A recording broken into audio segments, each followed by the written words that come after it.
Fabled Heat, where magic meets desire. Subscribe to ignite the fantasy. The chipped formica of the bus station counter felt cold under my fingertips. I traced the circles in the grime, avoiding the pitying glances of the few other souls stranded here as dusk bled into a bruised purple. Expired lease, landlord's thinly veiled disgust for students. It all felt biblical in its bleakness, like I was being cast out into some modern wilderness. I'd pictured myself further along by now. Graduated, employed, maybe even with a plant that hadn't succumbed to my neglect. Instead, I was Annie Morrow, 22, possessing a BA in English literature and approximately $37 to my name. Enough for a week in a roadside motel maybe, then nothing. A gnawing anxiety twisted in my gut. I hadn't spoken to my parents in a month. A stupid argument about responsibility, about me living in a fantasy world with my nose perpetually stuck in a book. Now the fantasy was a stark reality. I needed them. But swallowing my pride felt like admitting defeat, a surrender to the life I'd vowed to build on my own. A warm hand, surprisingly strong, landed on my shoulder. I startled, nearly dropping the pathetic pile of change I'd been counting. "You seem sad, dear." The voice was ancient, a soft rasp that felt like velvet worn thin. I looked up into the face of a woman who seemed carved from time itself. Her skin was a roadmap of wrinkles, her eyes a cloudy pale blue, yet they held an unnerving sharpness as if she saw right through me.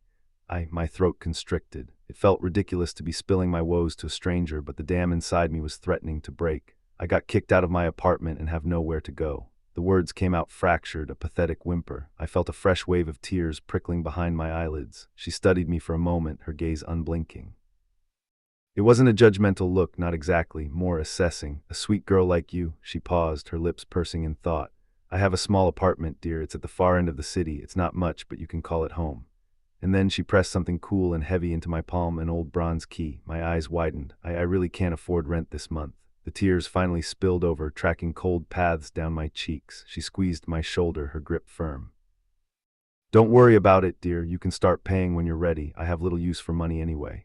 She said it with such conviction, such utter disinterest in financial gain that it felt unsettling. "The address is on the key. I'm sure you'll find it." But I choked out, overwhelmed. I stammered a thank you, barely audible, as she turned and boarded a bus headed north. As the bus pulled away, she glanced back, a fleeting smile gracing her lips. "Just don't mind the two cats."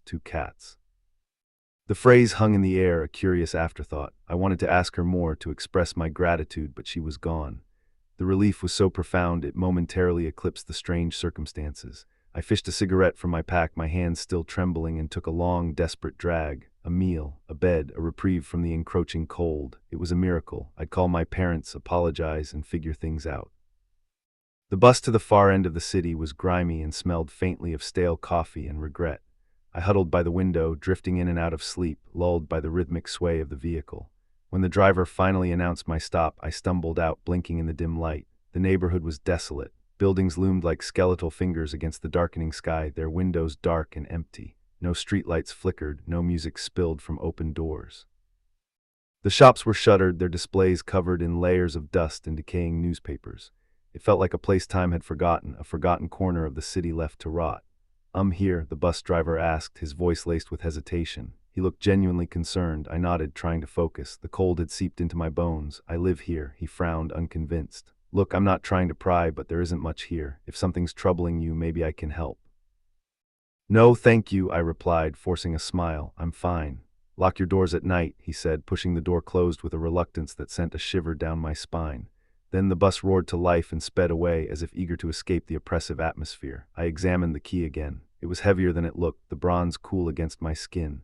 The intricate carvings of two feline heads forming the bow seemed to stare back at me with an unnerving intelligence. The address etched into the metal was simple: Building 109, Apartment 13. Something felt off, a prickling sensation on the back of my neck, a sense of being watched. It wasn't just the desolation of the neighborhood. It was something about the key itself, something ancient and unsettling. I walked, then hurried, then almost ran down the empty street, the wind whipping my hair around my face.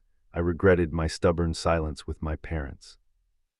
A warm meal at their cottage seemed like a distant, unattainable dream. But no matter how many times I scanned the street, Building 109 remained elusive. Each number I passed seemed to taunt me with its normalcy, its mundane existence. Frustrated, I turned back towards the bus station, convinced I'd gotten off at the wrong stop. And then, as I glanced over my shoulder, there it was, Building 109. It had been hidden. Or maybe I'd just been too preoccupied with my anxieties to notice it before. It wasn't a grand structure, but a hulking, gray concrete block that seemed to blend seamlessly into the shadows. Years of neglect had taken their toll. The facade was crumbling, windows were boarded up, and the entrance was shrouded in darkness. It looked utterly abandoned. My heart sank. This couldn't be it. This couldn't be the sanctuary the old woman had promised, but I had no other options. I approached the entrance, my footsteps echoing on the cracked pavement. A rusted metal door groaned in protest as I pushed it open, releasing a musty odor that filled my nostrils. The air inside was thick with the smell of mold, dampness, and something else, something indefinable but undeniably ancient. To my left, a row of tarnished mailboxes stood like silent sentinels, overflowing with yellowed envelopes addressed to long-forgotten residents. Metal stairwell beckoned, leading down into the inky blackness of the basement. I quickly dismissed that option. I checked the building directory, its plastic cover cracked and cloudy. Apartment 13 was on the 3rd floor. There was an elevator, but its silence and dilapidated state suggested it hadn't moved in decades. The stairs were my only option. Thankfully, everything I owned was crammed into my trusty backpack. I braced myself and began the ascent, my boots crunching on broken tiles. Each step echoed through the cavernous stairwell, amplifying my growing sense of unease. The other apartments on each floor were empty. Doors hung ajar, revealing barren rooms coated in dust and decay. Furniture was missing, walls were stained, and the air was thick with a palpable sense of abandonment. It was as if the building had been evacuated in a hurry, leaving behind only ghosts and memories. "What on earth happened here?" I whispered, my voice trembling. Curiosity and a desperate need to understand led me to step inside one of the apartments. A threadbare gray carpet covered the floor, releasing a cloud of mold spores with each step. The windows were boarded up, plunging the room into a gloomy twilight. The kitchen was a rusted wasteland, appliances broken and decaying. I ventured further into a small bedroom. An old, crusted mattress lay on the floor, its springs poking through the tattered fabric. It looked like it hadn't been touched in years. "Fucking disgusting," I muttered, covering my nose with my sleeve. Suddenly, a sound shattered the silence. 3 rapid footsteps, followed by a harsh, guttural shout from the hallway. "Get out," I screamed, my heart leaping into my throat. I spun around and bolted out of the apartment, racing towards apartment 13, my only hope of escape. I fumbled with the key, my hands shaking so violently that I almost dropped it. Finally, it clicked. The door swung open and I stumbled inside, slamming it shut behind me and locking it with a desperate click. I leaned against the wood, gasping for air, my entire body trembling. When I finally dared to look around, I gasped again. This wasn't the same. This wasn't the decay and abandonment I'd seen on every other floor. This apartment was lavish, old yes, but exquisitely furnished. Velvet drapes hung over the windows, casting the room in a soft, warm glow. Antique furniture gleamed in the lamplight. Persian rugs covered the polished hardwood floors. A grand piano stood in the corner, its ivory keys beckoning. It was a jarring contrast to the desolation outside, like stepping into a different world. I pressed my ear to the heavy wooden door, listening for any sign of pursuit, but the hallway was silent. Had I imagined the shout, the footsteps? After a few minutes, I cautiously straightened up. The apartment was spacious, with a large living room, a bedroom, a luxurious bathroom, a walk-in closet, and a separate, fully equipped kitchen.